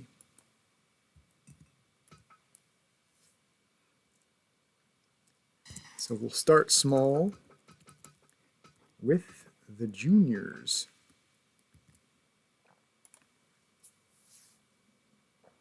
Mexico Miguel, the original junior champion, 3-time. Feuded hotly with Shota in those early months. Take a glance at the View title belts. That was the main rivalry as the juniors first really got started. Miguel and Shota traded the belts back and forth.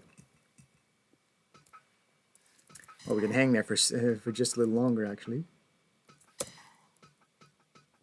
Because as that rivalry sort of was encroached upon by new juniors who were added, there's Christian, became the 6th champion. Let's take a look at him. Yeah.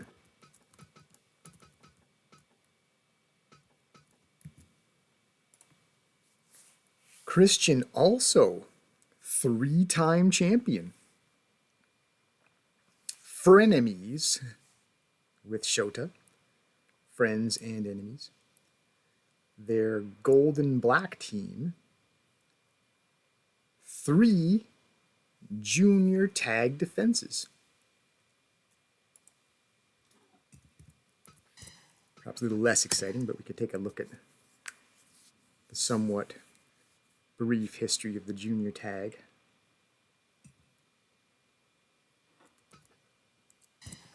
That leads us to Shota. As we head down, as you can see, Christian's reign is kind of scattered over time.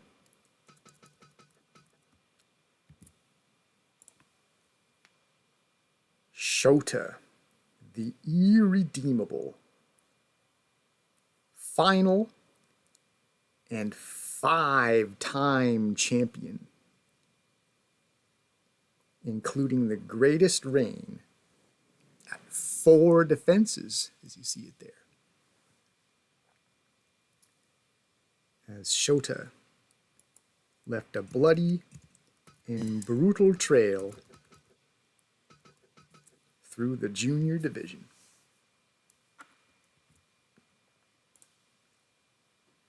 We'll move now through the heavyweight title histories in ascending order of prestige.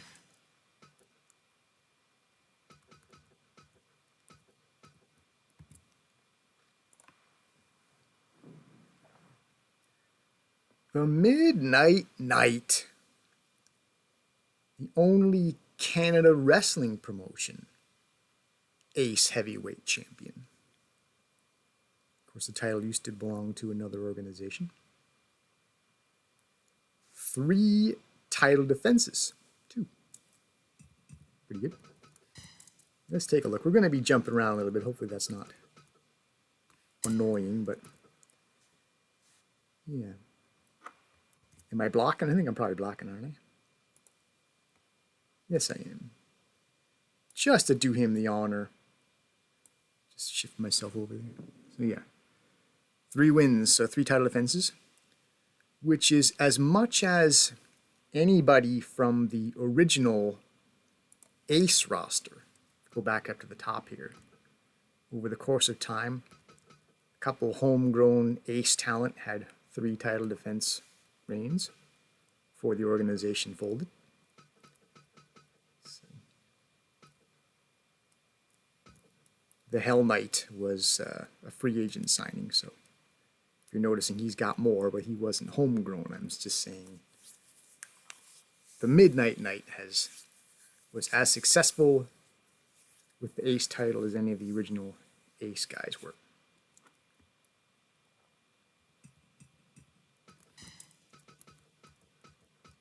Let's go back to the Satan stable. So I'm going to talk a little about the history, I suppose.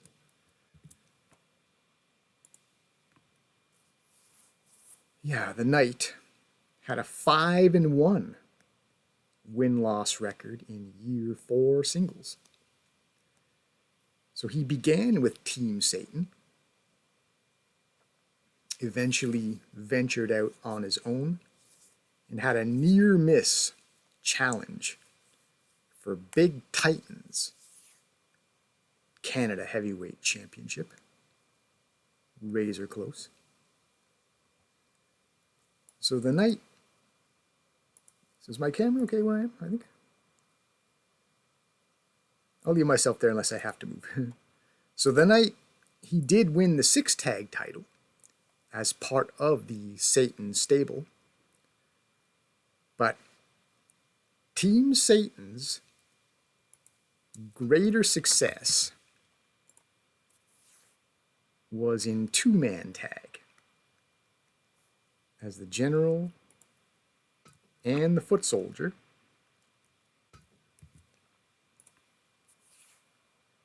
became 3-time Dramatic Fight Wrestling Tag Team Champions and 2-time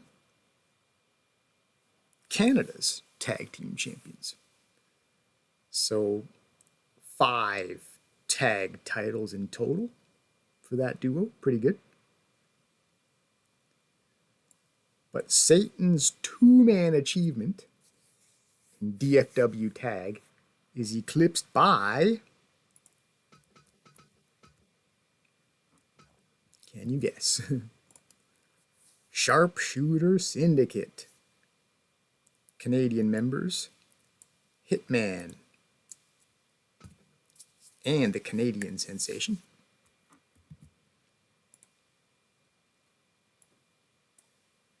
Boasting the greatest single reign of that title.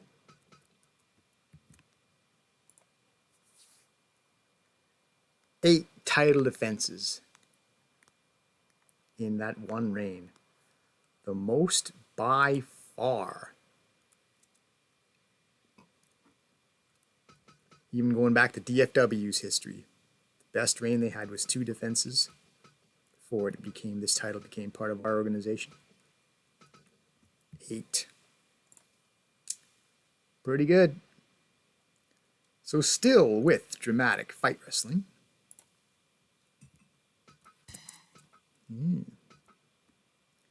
Put the highlight in between. I know I'm highlighting Vampiro, but he's in between the 2 Baron reigns.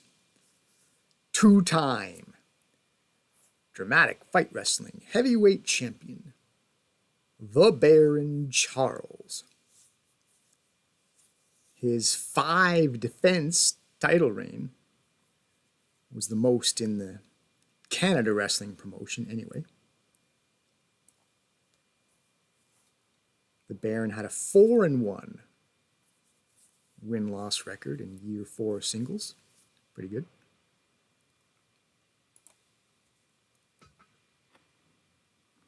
Firing. Go back. Get a look at Pearl Harbor stable. So, I think it's fair to say most of the best viewer comments over time were concerning the Baron Charles. I took note of a couple of the more memorable ones. Millions and millions of the baronial faithful were anything but surprised in reference to the memorable #1 contendership rivalry with Big Mike on the Baron's way to taking his rightful place in the Pantheon of Champions when he became Canada's heavyweight champion. So, also memorable feuds over this title. Already looked at it, but let's go back. Vampiro took the title off the Baron only to drop it back. And Ted Axel, a little bit higher up, the $50,000 champion at the time, had a respectable reign at 3 title defenses himself. And I already mentioned the Baron, but his Pearl Harbor stablemate Ted Axel also had a run as Canada's heavyweight champion.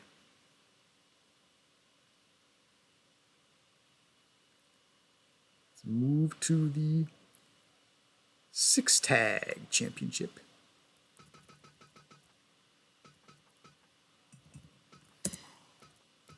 Start with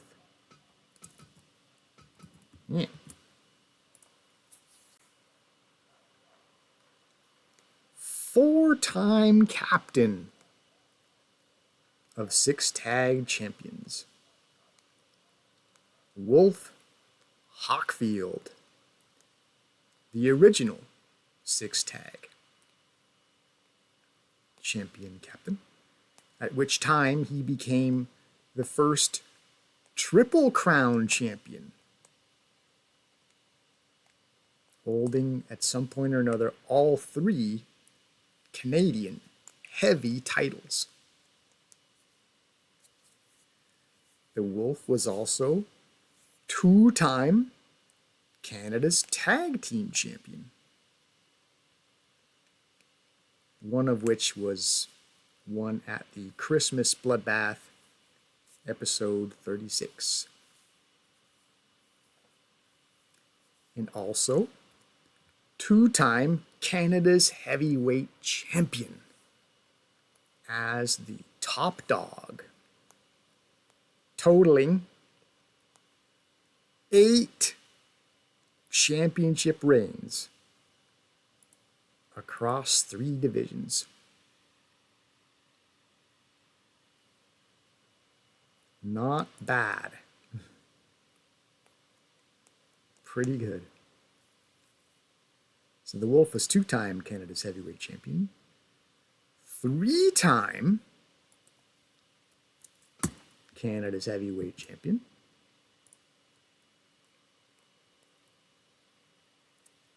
and the original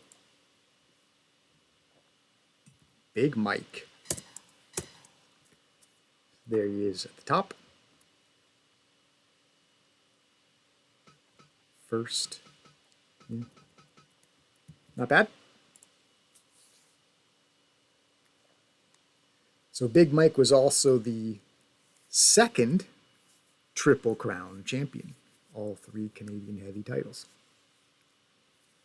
And his most memorable rivalry would have to be Go one notch down. Big versus Big against Big Titan, which was very competitive year one.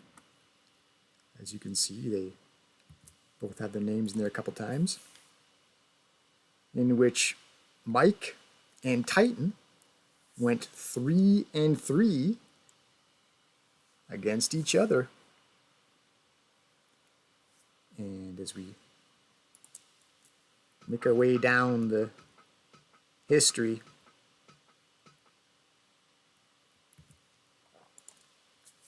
the two bigs combined for 7 of the 12 Canada's heavyweight champions over the course of time, which is a majority, 7 of 12. Which brings us to, of course,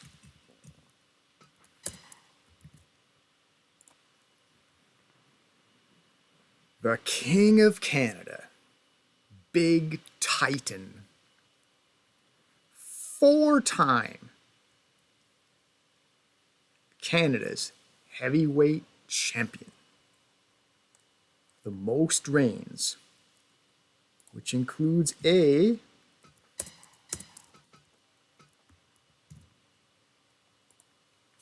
12 title defense reign. Came to be known as the Titan 12. By far, most of this title, most title defenses single reign. And the single greatest reign of any title.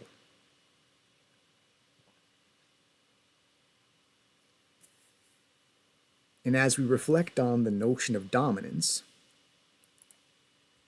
we might naturally think of Team Terrible again. Jason and the Bear. And I've saved them for last because that, well, they might help explain in story why the promotion might conclude. But before that,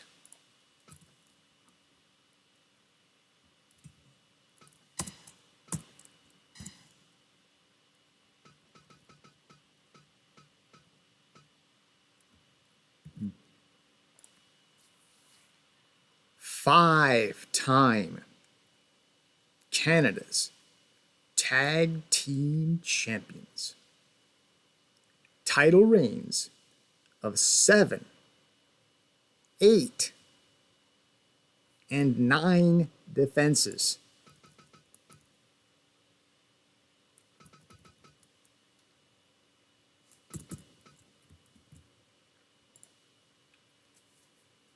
And the only team with defenses of this title. Every other team to hold it lost right away.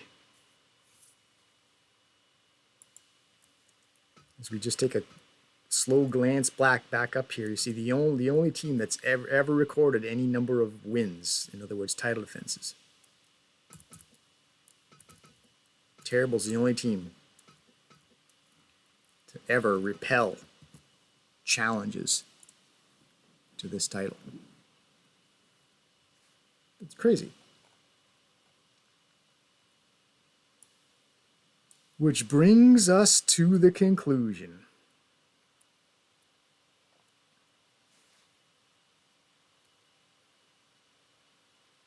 As much reason as any to end the series.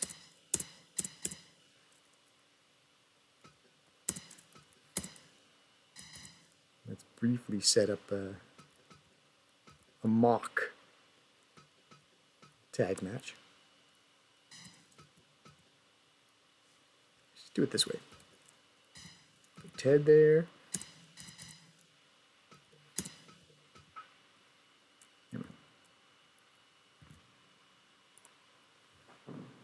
There we go. as much reason as any to end the series could be Jason the Terrible, after wearing his blood red in November in anticipation of Christmas, super angry over getting left off the match card, presumably goes on a Friday the 13th style murdering rampage. And, understandably, the public relations nightmare that ensues upon this promotion for employing that psycho for 4 years and glorifying his achievements. The operation may have to be terminated, or perhaps merely suspended, at least until the story starts to seem like ancient history. So,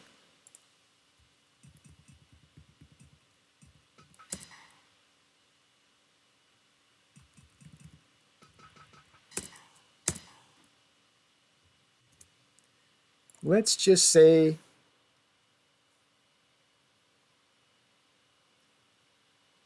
maybe we don't close this on the end, but rather never say never.